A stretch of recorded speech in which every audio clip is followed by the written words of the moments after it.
Per comprendre millor el projecte, volem definir breument què és una situació d'aprenentatge. Utilitzem el terme situació d'aprenentatge per referir-nos a aquelles experiències que parteixen d'un context i plantegen un repte periodístic a la persona que aprèn. Durant aquesta situació d'aprenentatge, l'estudiant ha de dur a terme un seguit d'accions que impliquen mobilitzar sabers d'un o més àmbits del coneixement.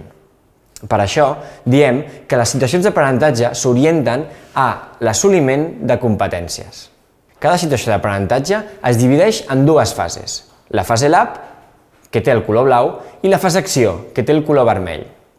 En la fase lab, coneixem i entenem què són els gèneres periodístics i quins criteris els diferencien.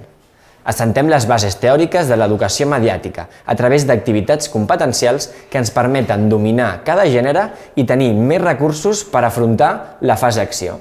En la fase acció, elaborem la nostra peça periodística. En aquesta, construïm i treballem l'exercici periodístic, posant el focus en els processos, de manera que cada situació d'aprenentatge fomenta la resolució de conflictes, el raonament, la comunicació i la col·laboració, establint així relacions amb altres aprenentatges i competències transversals. Per tant, la seqüència didàctica que proposem pretén, en primer lloc, explorar i aprendre les característiques de cada gènere periodístic i, en segon lloc, utilitzar aquests aprenentatges i altres competències personals per elaborar la nostra peça periodística. Ens veiem en el següent vídeo.